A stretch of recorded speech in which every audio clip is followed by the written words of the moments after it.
Whether you're a seasoned CMO or a small business owner wearing multiple hats, today we are going to talk about something that is so important to your business or your position within the company that you're in that you really have to listen. There is so much new noise out there. There's so many things happening and so many things changing in the marketing world that today I want to get back to the basics. I want to talk about things in the marketing world that are tried and true, and they're never going to go out of style. That is so, so important. Today, we're thrilled to have Amy Bright from Amy Bright Studio here with us. And she's owner of Amy Bright Creative, and she represents a diverse skill set with experience in results generating brand development, marketing, advertising, account management, creative development, copywriting, public speaking. You kind of do a little bit of all of it. And I am so excited to have you on here because this is important stuff for small business owners and really anyone who has a business. Mm-hmm. It's all the things, realistically, at the end of the day. Right. It may not be everything new and shiny, but it really encompasses all the things.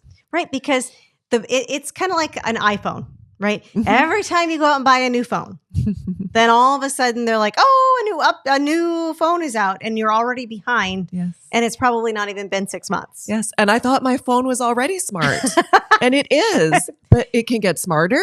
Right. Wow.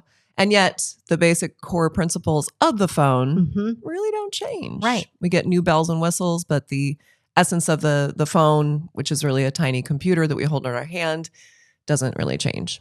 And that's very true with marketing as well, because there are some really timeless aspects of marketing. And I want you to share, I know we have a lot of them and we'll get to whatever we can get to, but let's talk about what is your number one on that list? Like what is most important?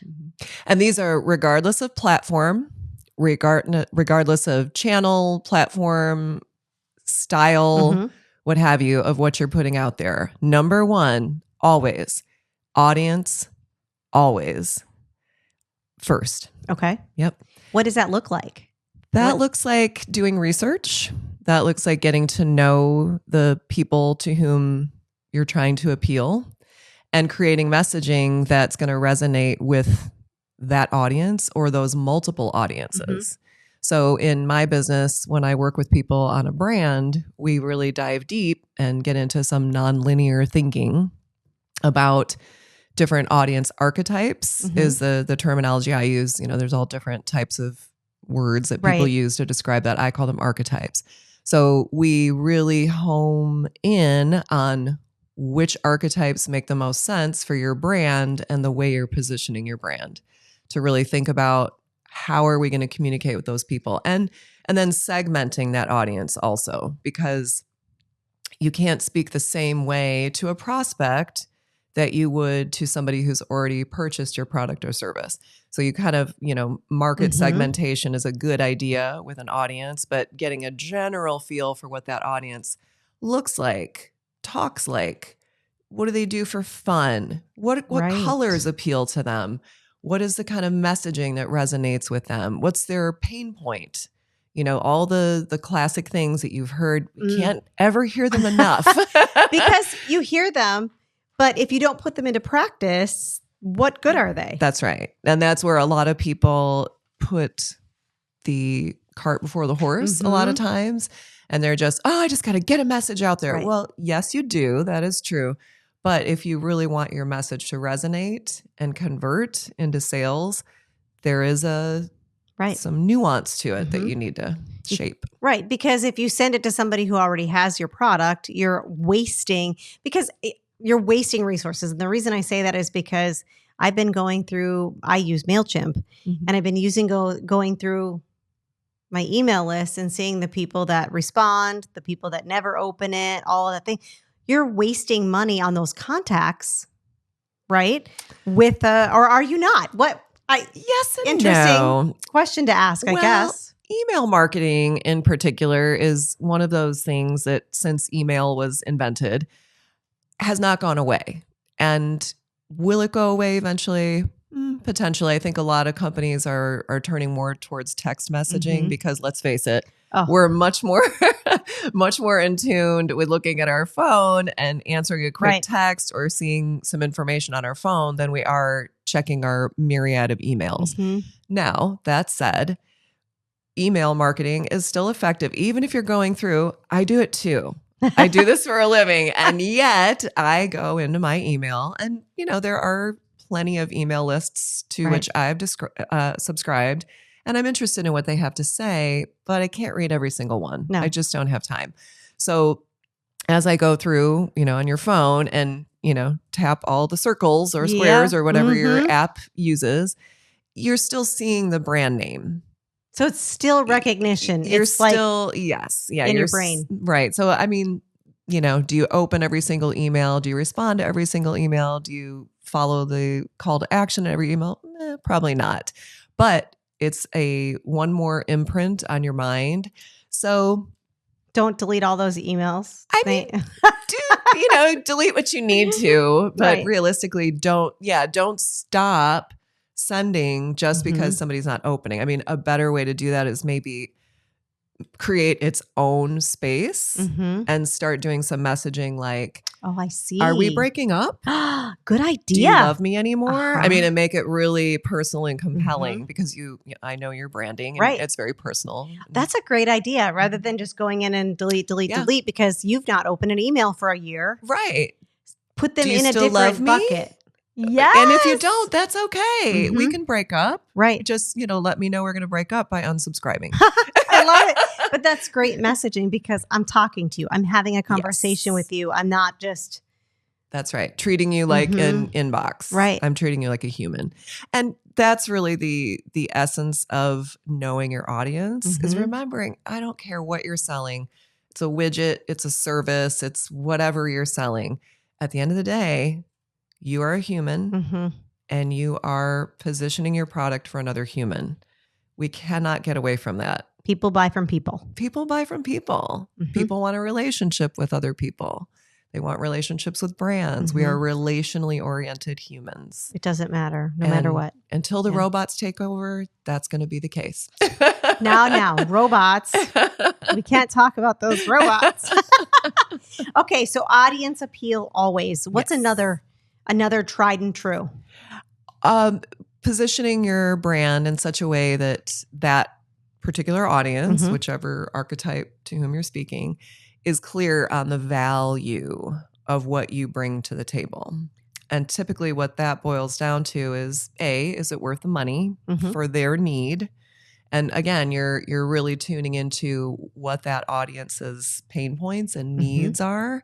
And when you can fulfill a need for another person, that's when you know you're going to have some longevity with whatever it is you're offering. And a quote by Leo Burnett, who is one of my, he's been deceased for many years, but he's still one of my mentors. He says, don't tell me how good you make it. Tell me how good it makes me when I use it. That's the kind of messaging that resonates with people. It's not, look at this new thing that I'm doing. Look at my new service. Look at my new widget. No, it's when you use this widget, you will feel. I love that. You're right.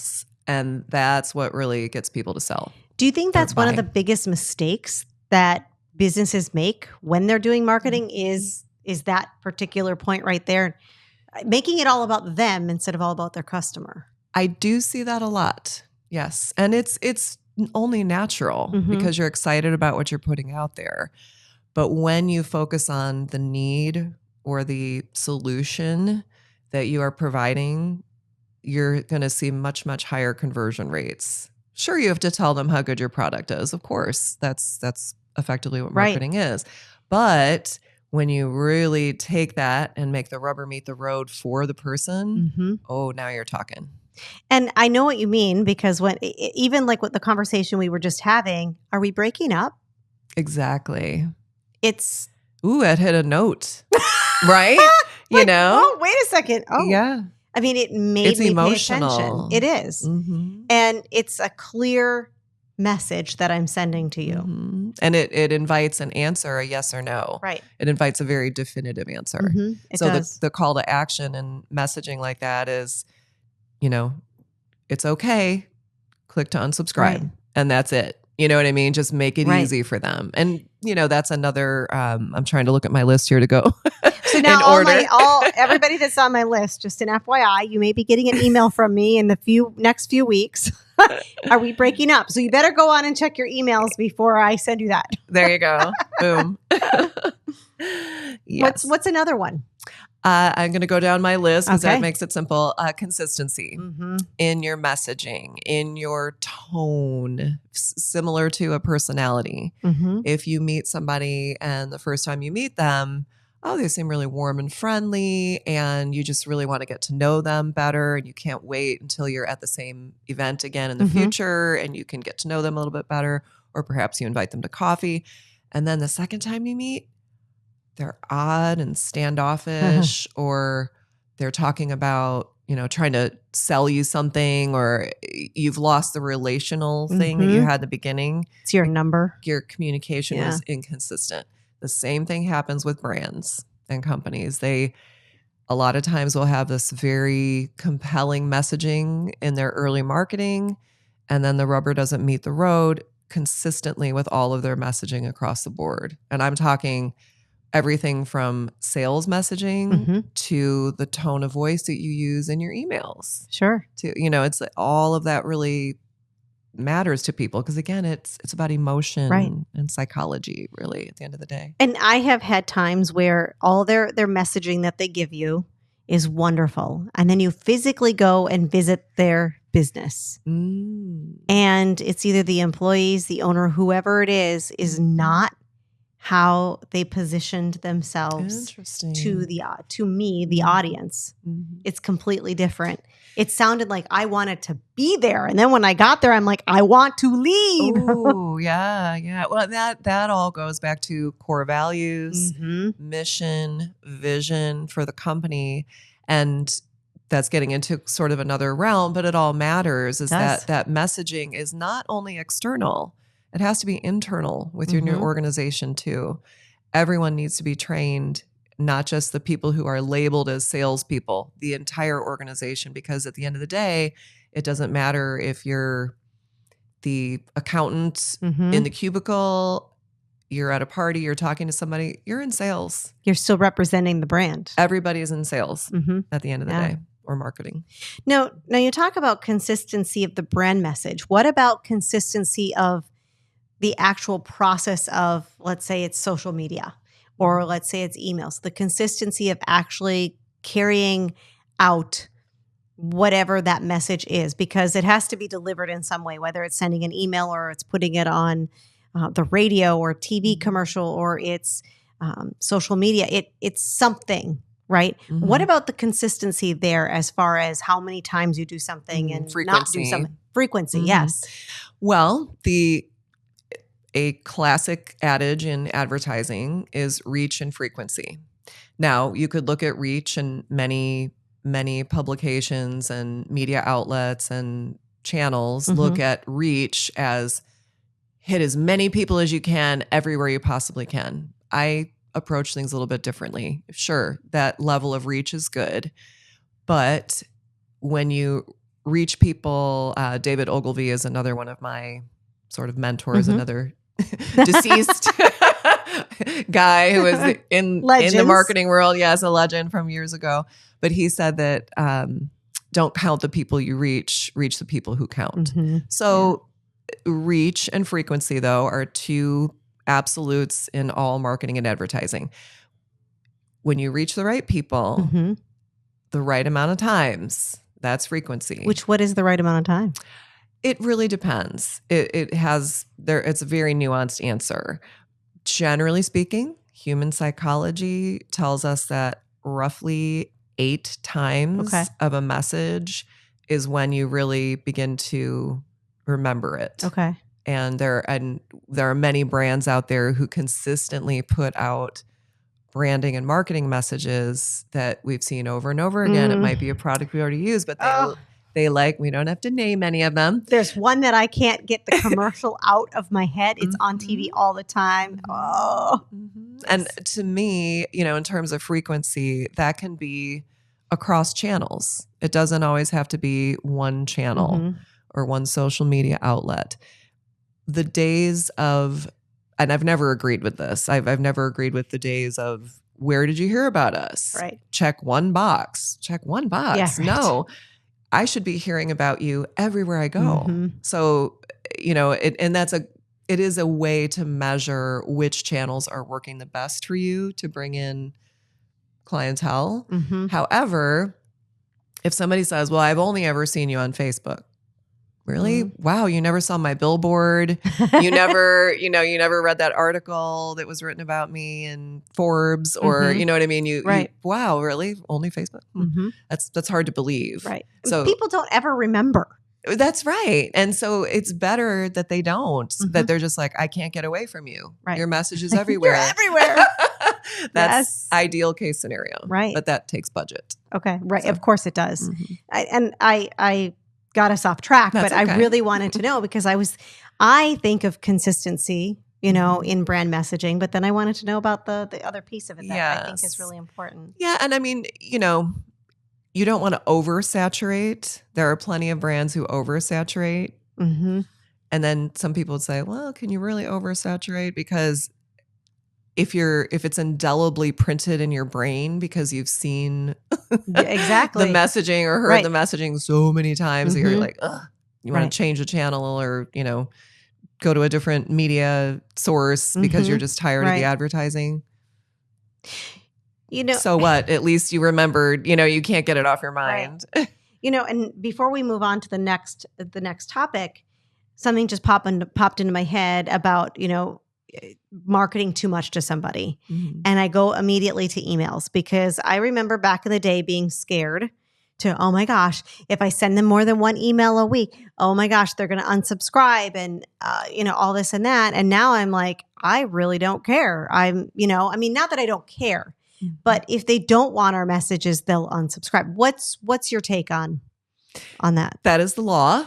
And that is how it works. We have to, any unscrupulous marketer who doesn't put an unsubscribe option is breaking the law. Right. You have to. You really do. Just like text messaging. That's right. Right. There has to be a way to get out easily. Now, some companies make it harder than others. You can't even see it, or it's on another page. You're like, where is that? You hit something and it goes to somewhere else. Right. Or it clicks into like, which email list do you want? I just want out. I know. Just let me go. But it's slightly more complicated, but it's still easy to do for the user. So I'm sorry, what was your original question? The question was, how many times is too many times to send emails to customers, or does it not matter?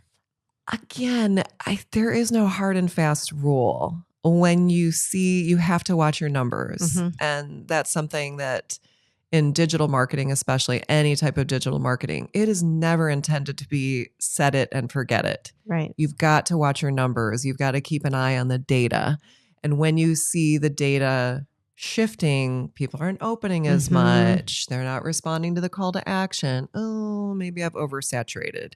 So you can pull back a little bit, and then you can speed up again, and then you can segment. And there's like all other sorts. Things. Yes. It's never intended to be just, oh, that's my email list. Right. Blast, blast, blast, blast. Right. Okay. What about your next point?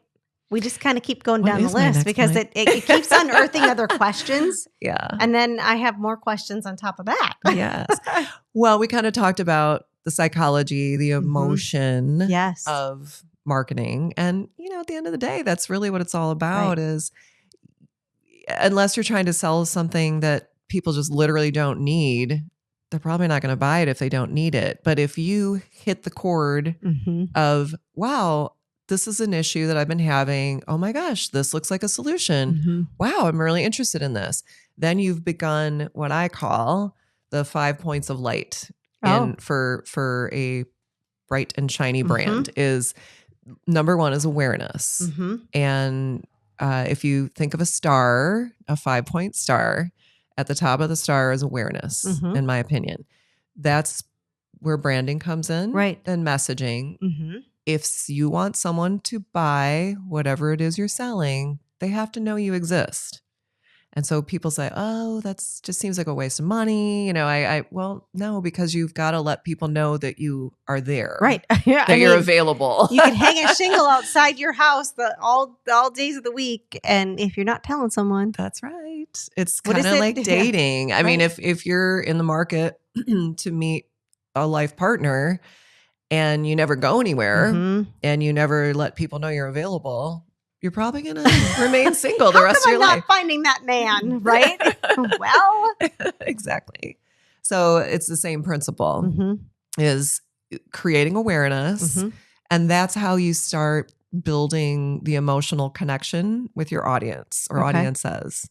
And once you get to know them, you have your basics that you can do research on and understand what makes them tick. When you start creating awareness campaigns and you begin to see response from people, then okay, these are people that are indicating interest in what I have to offer. And so that's curiosity now is the second point of the star. So if you go around the star, let's finish the star. So top of the star is awareness. Okay. And then if you go clockwise, the second point on the star is curiosity. The third point on the star is interest. So you're basically walking them through a custom. Is this like a customer funnel, journey? A channel, or yes, like a sales funnel, basically. Right.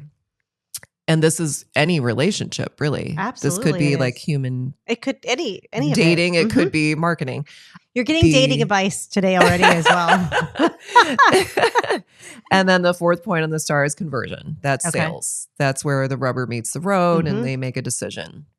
And then from there, you want to stay consistent in loyalty messaging and thank yous. And we really appreciate your business. Look at this cool new thing we just unleashed, or it's time to refill, or gee, are you getting bored? We've got a new design, or whatever the message might be to maintain your customer base and keep them buying consistently. I think a lot of businesses, I don't know. I mean, hiring a professional to help you with this is always a good thing because you have all this stuff happening in your business. And then you have to figure out how you're going to keep your customers aware and curious. And you could lose, there's so many points that you could lose them if you don't keep at this constantly. Right. And that goes with your consistency. Yes. And so for somebody who's an entrepreneur or a solopreneur especially, and they're trying to do everything pretty much themselves, or they have a small staff, but marketing is not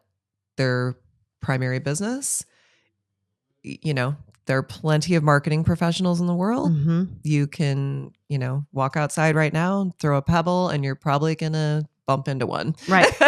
Right. There are locally owned businesses who can help. There are individuals who do freelance work who can help. And there are people all over the world who can help. And so, and the price is really based on many factors. What can you afford? What kind of quality work are you going to get? That type of thing. So yes, getting help matters so that you can run your business. What I tell people is like, you do what you're good at and let me do what I'm good at. Exactly. And the two will always communicate, but you focus on being, a health and wellness expert. Right. That's what you do best. Let me handle the rest. And we communicate about how to communicate with your audience the best. Staying in your lane, doing what you're good at, hiring for what you're not. I'm not going to try to, give you a chiropractic adjustment. Can I have some Botox, please? Or put any needles in your skin. That's on you. Right. But I just thought of that because there's so many spots that you have to make sure that you keep that star turning. Yeah. Right. You got to keep it in the galaxy cycle going, moving. Yeah. Because as you're trying to maintain loyalty with your existing base, you're also trying to pull in new clientele. Right. And, the two work hand in hand. And it's just an ongoing cycle that should never end. Right. And that leads me to another point, the call to action. Is that one area where you really see people sometimes forget? Yes and no. I think it's a principle that everybody understands on a very rudimentary level. But you can get creative Mhm. with your call to action. And it's not necessarily just learn more. If you really try to get them to purchase or, sign up for something, to give you something, Right. instead of making it a one-way Mhm. conversation. When you've invited them in, Seth Godin has a book from years and years ago called Permission Marketing. It's one Okay. of the classics. And now I'm saying that, I'm like, oh my gosh, was that Seth Godin? Yes, it was. Just talking about when people give you permission to communicate with them by way of giving their email address or providing their smartphone number for text messaging, that's a privilege. It is. And you need to handle it properly. So once you have permission, these people have already indicated interest. Don't be afraid to say, here's how you can get yours. There's nothing wrong with that. And so I do think some people misconstrue that it always has to be learn more, go to our website to read stuff. If they've already demonstrated that there's something there for them, then really tune into what that is and see if they want to buy it. Sure. There's nothing wrong with that. And sometimes people need to be told what they need to do next. Oh, very much so. They're like, well, delete. Yes. But if you say shop now or whatever, clear, you're telling them. Yes. Clear, concise. This is how you get the thing that you've shown you're interested in. Boom. That and makes make sense. it easy. And there are many systems. That's a whole nother conversation for another day.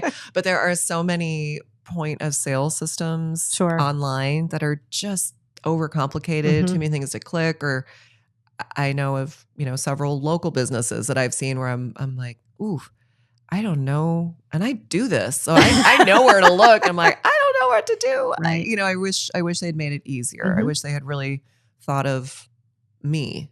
Of course, but that goes back to clear call to action. Exactly. Yeah. Exactly. Yeah. So credibility and trust. That's a huge one because nobody's going to buy from you if they don't trust you. Yes. One of the clearest paths to developing trust with an audience that doesn't really know you yet is by using testimonials and actual feedback from real customers. I mean, think about how many times you go to a brand and I don't know about you, but I look at the reviews and I want to see a couple that aren't super positive because I question when it's like 100% positive. And you want to see how they responded to them, I would imagine, right? You got it. I was going to go down that rabbit hole a little bit because I have experienced clients who get very defensive when there's a comment or feedback that wasn't very positive, and they take the opportunity to kind of, I'll show you. Oh, no, I'll put you in your exactly. So what I try to share with people is you're not so much responding to the concern. We won't call it a negative comment. Sure. We'll just call it a concern. You're not necessarily responding to the concern only for the person who voiced the concern. You're doing it for all the other people who are going to read it. It's in public. So that's what you need to think about is be solution oriented, especially for the person who demonstrated the concern. But then all the other people who are watching, ooh, I wonder how they're going to handle that. That shows a lot about your character. It sure does. And then you can take it the next step, take that back to your team. And if it was truly something that was a pain point and something that was broken in your system, train on it. Yes. And have everybody understand, here's where the concern came from. We understand. We've addressed the root issue. And here's how we're going to handle it. If you run into this again, here's how we would like you to handle it. Yes. Right. So that there again, you've gone back to the core values of the company, the mission of the company, the brand messaging of the company. So it's all consistent. Sure. Interestingly enough, I've had clients who have, on the coaching side of this, they have gone on to competitors' websites, or not their websites, but competitors' Google reviews. And saw the areas where they were lacking. Interesting. Sure. That's great research. And then played to that. Oh, well, they're really bad at XYZ. We're going to strive to be really good at XYZ. Yes. Why not? So it could be research as well. Totally. And knowing your competition is hugely critical. Right. To understand who else is playing in the field that you're playing in, how they're going about it, the type of customers they're reaching, the keywords they're using, all that stuff. So next up is quality content. And this is interesting. I'm going to see if you bring something into the conversation. And if you don't, I'm going to, because I have a burning question. So what is it about quality content that's a tried and true? Well, in terms of quality is in the eyes of the beholder a lot of times. And this is where a professional can really come in and assist. Because if you're, for instance, a boutique brand, and I don't necessarily mean a boutique in which you shop for dresses and shoes. I mean a boutique brand, meaning it's a very niche audience and a smaller business, and you're really, have a very personal relationship with your clientele. That could be any type of business. When you have that type of business, everything you put out there has to bespeak that message. And so if you have fuzzy graphics or photos that aren't well taken or what have you, and you're trying to appeal to a boutique-oriented crowd who's used to seeing and experiencing very high quality clothing, fixtures, their whole life is high quality, and what you're putting out is sort of less than, you're never going to get those people to follow your brand, right? So to me, it's not always, and quality content could mean, if you're a brand that's not super fussy or bougie, then there's messaging for that too. It's just being consistent, So where I'm going to go with this is, what's your burning question? My burning question is it okay? And I know we're talking about tried and true, but we have to discuss this because this is something that's part of our lives now, and it's going to be part of our lives for probably forever. Oh, I think I know where you're going. I'm sure you do. Using AI, you knew I was going there. Yes, using AI to create that quality content. What's your feelings on that? Only my feelings. Tons of opinions out there. Right. My opinion, and the analogy that I use with AI, is it is the lowest cost employee that you have as a content assistant. Okay. That doesn't mean it doesn't need to be managed or corrected or edited or reviewed. We don't just dump information into AI and then regurgitate it, in my opinion. Now, some people are doing that. They are. Very much so. I mean, you see it everywhere, and We there's no shame in it. Right. There really isn't. And you're seeing a lot of, the chat bots that have been around for years for help with various brands. Those have been using AI for years. It's just we're more aware of it now. Right. So in terms of creating content that's going to resonate with your audience, what did we say early on? We are humans communicating with humans. If you give a language model permission to connect with a human, it's a language model. It's not a human. So you've got to have human intervention with AI, in my opinion. Sure. And there's an excellent, please don't ask me her name. Forgive me, Professor, I can see your face, Christine, I want to say. I could find the information if you want to put it in your show notes. I don't know. She's from Florida Gulf Coast University. She teaches about AI. And something that she said in a panel discussion that I heard her speak on was that AI plus human interaction is a must. Okay. And I 100% agree. So to answer, I'm not sure what the question is exactly. How do you use AI? Is it, in your opinion, can you use AI to create quality content? And it sounds like yes, but it's a human good interaction. Starter. Yes. I don't think is it a good starter? It's an option for a starter. Now, plenty of people like myself were just constantly thinking of creative ways to communicate. And I'm a word nerd, so I love to write. So it was very hard for me to embrace an AI language model, Right. to be really honest with you. I was insulted. How dare you? Of course. I'm a writer. Who do you think you are, robot? But sometimes, if I'm working with one client who's very much in this realm, and I'm like, oh gosh, I need to do that project for this client. Right. So I've got to shift gears pretty quickly and efficiently. Sometimes a language model can be really useful to help me shift gears. Now, does that mean that I'm just going to, use whatever AI system I'm using tells me to use? Heck no. Right. That's not what I do. That's not why people are paying me. Exactly. They're paying me for what's between my ears. Exactly. So, but it is sometimes a good beginner recipe starter. Sure. Maybe think of it that way. Like an outline. I think so. Yeah. You can use it for an outline. Okay. Adaptability. So things are always going to be changing. And as I mentioned before, like the AI. Yes, exactly. Right? And AI is only going to become more and more intuitive, which is sort of terrifying. Right.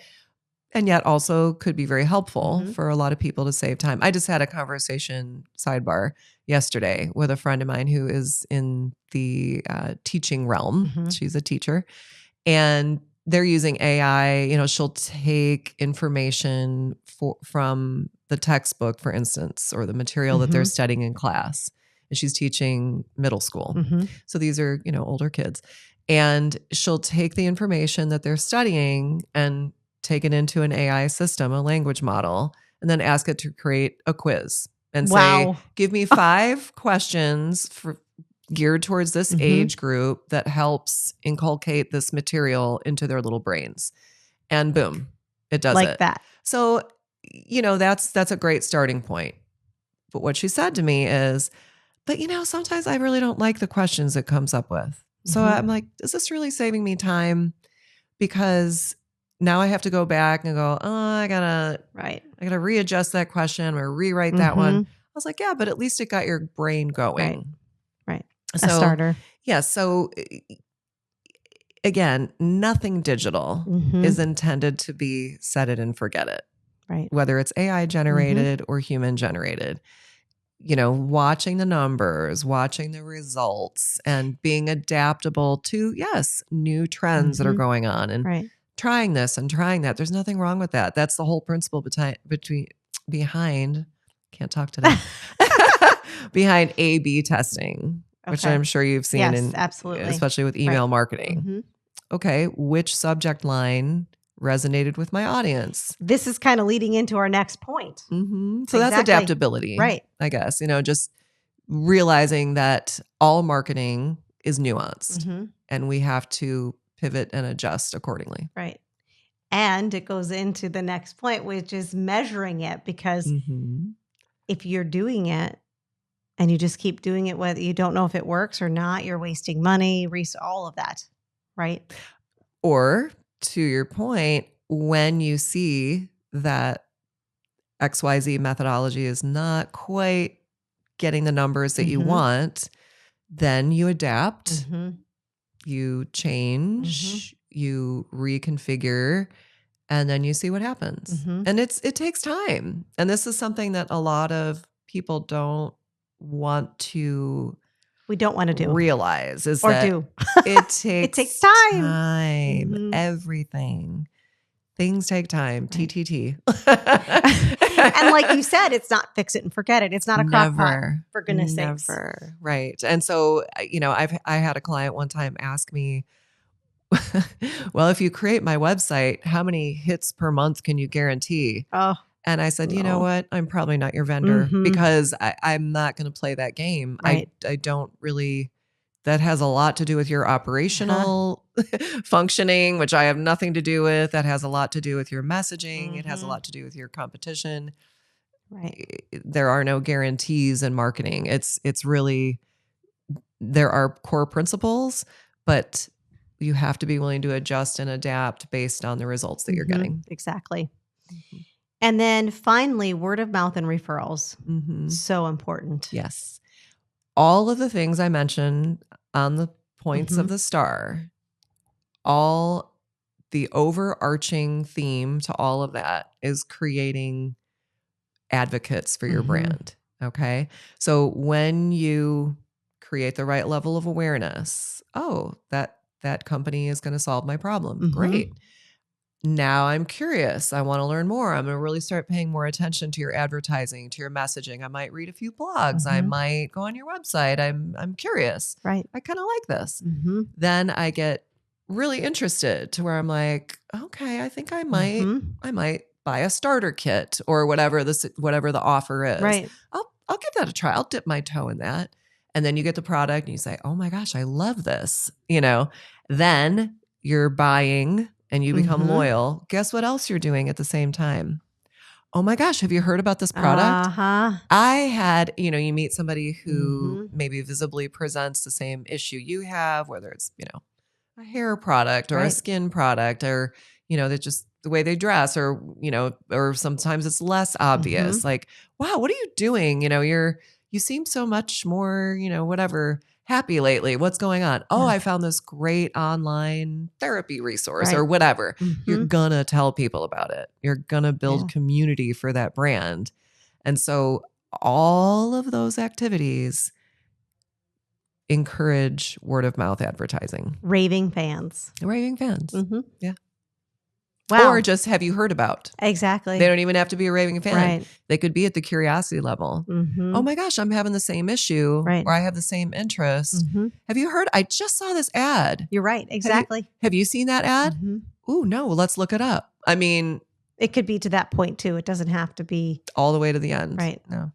Yeah. You have really left us with some really tried and true, just basic, but very, very powerful and important tips with regard to marketing. Hope so.